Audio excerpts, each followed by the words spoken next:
Class is now in session. I am Professor Hockey, and today we'll be discussing Game 30 of the regular season between the San Jose Sharks and the Arizona Coyotes, in which the Sharks have lost 1-0. And it was only a few days ago where the Sharks were playing the extremely exciting, high-scoring, comeback style of games during that 6-game road trip, but as they say, all good things must come to an end, and it's no surprise that the goal-scoring performances for the San Jose Sharks would fall back down to earth eventually, and it has over these past couple of games. A few days ago, it was against the Winnipeg Jets, where the Sharks managed to take a hard-fought 2-1 victory over that pretty strong Central Division team. Here tonight, they did also still score 2 goals past Connor Ingram and only give up 1, and yet instead of coming out on top in a close 2-1 victory, they instead lose in a close 1-0 loss due to the coach's challenge. Now, generally this game, it's not necessarily the case that every low-scoring affair is going to be boring to watch, that is going to just lack excitement because there isn't enough goals.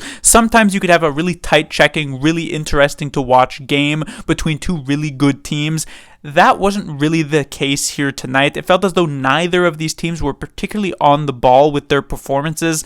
Both teams playing decent enough defense to kind of suffocate any sort of offensive pressure that either of these teams were trying to generate. And so while there were a few chances either way, as is to be expected in any particular NHL game, in terms of sustained offensive zone time, it didn't really exist for either of these two teams. And so a lot of these chances were coming off of the rush or off of some sort of giveaway in the neutral or defensive zone. This one starts off in the first period relatively poorly for San Jose. The Coyotes are controlling the pace of the game for the first few minutes, but after those few minutes pass, the San Jose Sharks slowly roll themselves back into this one and end up dominating the rest of the first period. In fact, the Coyotes did not register a shot on goal for, I believe, the last 12 or 13 minutes of the first period. Despite that, the game remained tied at 0 at the end of 20 minutes. In the second period, it would be the Coyotes who would manage to strike first with a goal from Maselli to make it 1-0 Arizona, and that would be the only goal of the second period. So like I said, a very low scoring affair. That would then bring us to the third period, and this is where we had the duo of goals for the San Jose Sharks that would end up getting called off. The first of which would be from William Eklund at the end of a Sharks penalty, which by the way, they didn't end up getting a single power play here tonight against Arizona, but that's neither here nor there. At the end of a penalty for the San Jose Sharks, the Sharks have a sort of Frankenstein style of line out on the ice. Eklund finds himself on a line with Luke Kunin, which is not something that we have seen since the early parts of this season, and yet there was a very nice bit of passing between these two players, which led of what seemed to be Eklund's 8th goal of the season. And yet, upon further review, upon being challenged for goaltender interference, it seemed as though that Kunin did indeed skate his way through the crease, impact Connor Ingram enough to prevent him from making, or at least giving him enough of a chance to make the save on the Eklund shot, and so it gets called back. While this one technically was slightly close, I was definitely not surprised to see it get called back on the interference call. If the shoe was on the other foot and this was a goal scored by, let's say, the Coyotes and the Sharks were reviewing, I would have liked to see it get called back, and so that's exactly what ends up happening. And as such, the game remains 1-0 Arizona, but as we know, the Sharks do not go gentle into that good night. As of late, they have indeed been one of the best teams in the league at coming back from deficits, and so a few minutes later it would be Mikael Granlund this time getting, or what appeared to be getting, the game-tying goal. But upon further review, this time on the offside, it was ruled that he, or at least it was that the puck, had come out of the zone before being brought back in. And when you watch the video review of that, it's quite clear that this is about 50 feet offside, probably one of the easiest offside calls of all time here in the NHL. So while it is definitely unfortunate to see 2 goals called back for the San Jose Sharks, I didn't necessarily disagree with either of them. Once that one did indeed get taken off the board, the Sharks still found themselves in a 1-goal hole, and this is where David Quinn decides to make a pretty aggressive play by pulling the goaltender with about 3.5 minutes to go, showing a lot of confidence in this Sharks group that has indeed managed to tie the game in many of their previous 6-on-5 types of situations. But one of the most dangerous things about pulling the goaltender with 3.5 minutes is not because, you're giving so much empty net time for the other team to be able to score a goal, but it's primarily because your top guys cannot possibly stay on the ice for that long. They're going to get tired. And we saw that was an issue here at the end of it. While they had some great sustained zone time in the offensive zone for the first minute of that 3.5, where they got some good chances. Justin Bailey came pretty close. Eklund came pretty close. Barabanov came pretty close.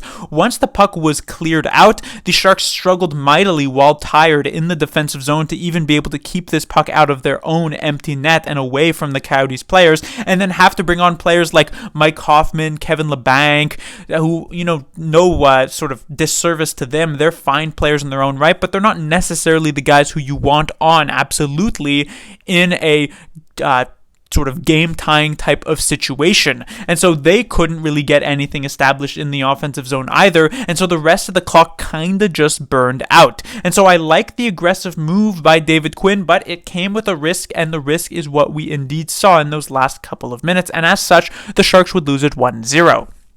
Moving on to the players to talk about, we have the top line of Eklund, Hertl, and Barabanov. Starting off with Eklund, another really strong game for him, perhaps not as amazing as the previous one against the Jets. I really thought he stood out in such a positive light in that one, but here tonight, still doing a lot of good things. Very, very well for San Jose. Was perhaps one of, if not their best forward on the night. Had that goal, which was indeed taken away, but generally just looking at the play that was made on the goal, it was incredibly impressive. Just some solid moves in the offensive zone, keeping the puck away from Coyotes defenders.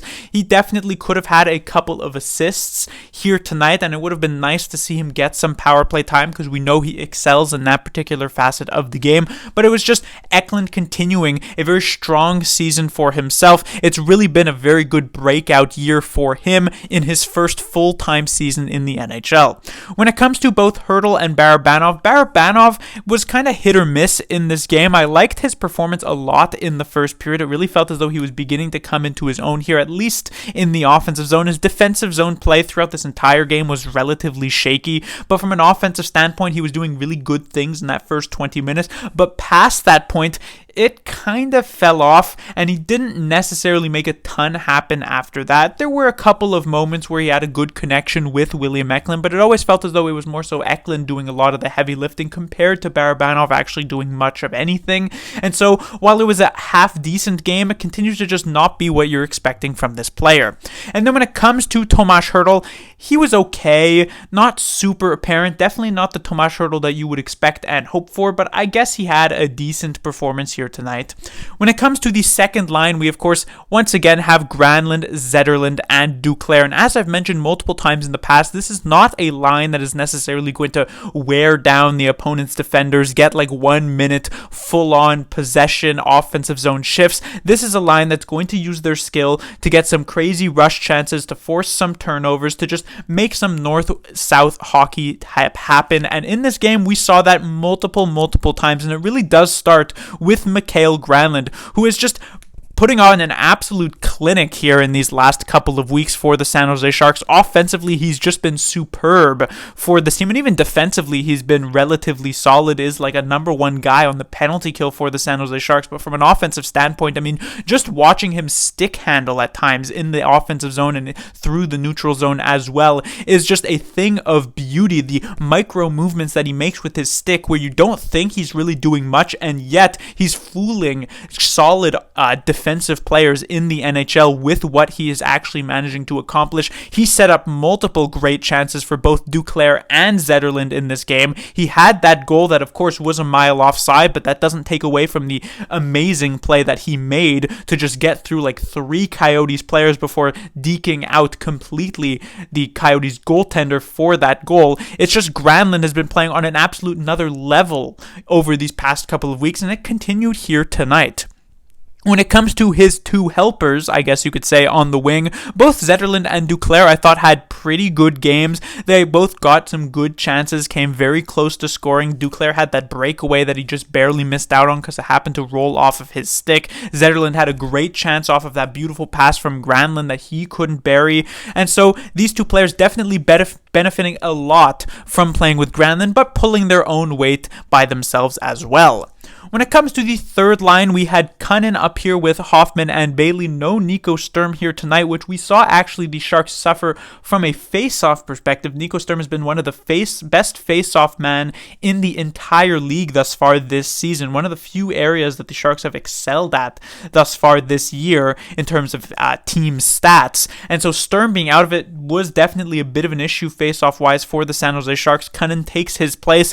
This third line didn't do a ton. Obviously, Cunnin had that give and go with Eklund, but that's not really a third line type of thing, and I think a lot of credit goes to Eklund for that, even though Cunnin makes a nice play of going to the net in that situation, but also of course makes the bad play of actually interfering with Ingram, which causes the goal to be called off.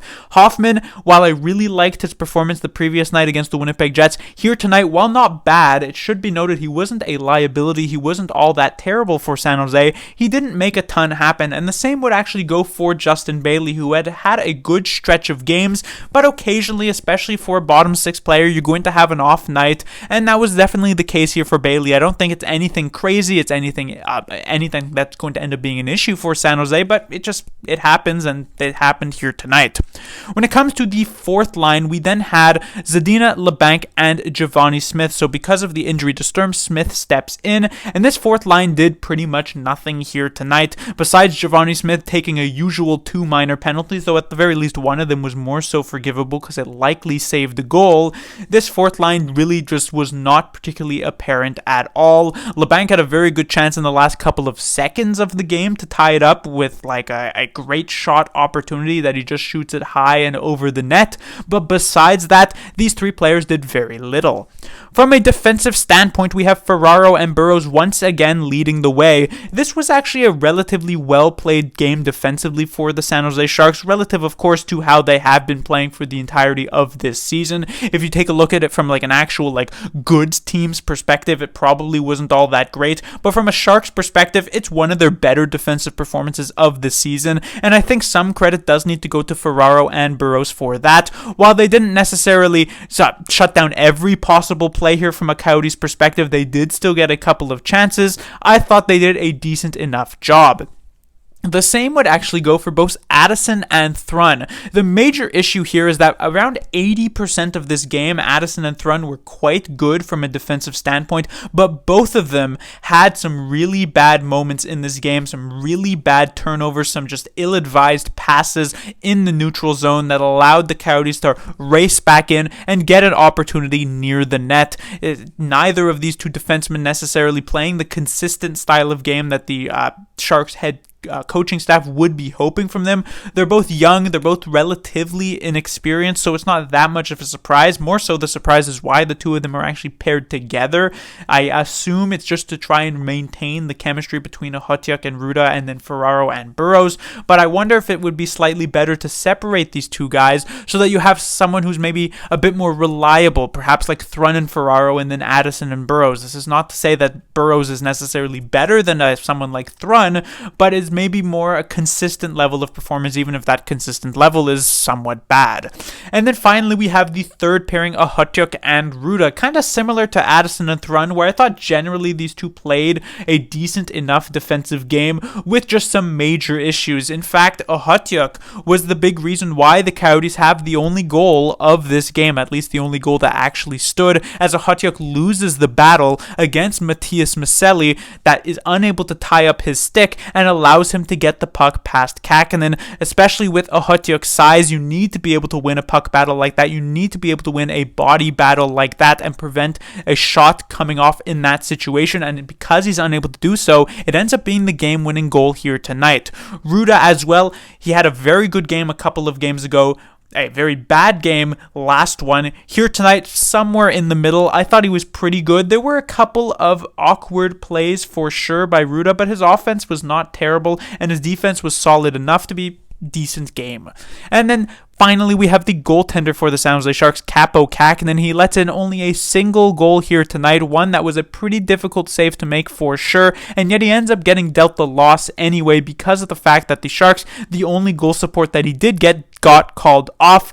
Otherwise, the Sharks do get shut out, so a bit of a tough one there in general for Kakinen because of that, but he played very well, and he could perhaps get the start for the next game, but it wouldn't surprise me to see Blackwood come in. The Sharks have a relatively solid goaltending tandem thus far this season. But that will do it for this review. The Sharks will be back in action on Sunday, where they will take on the Colorado Avalanche.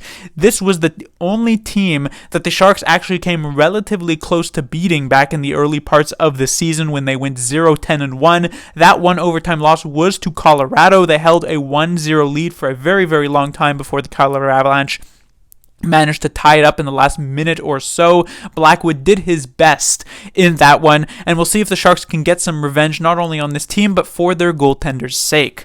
Class dismissed.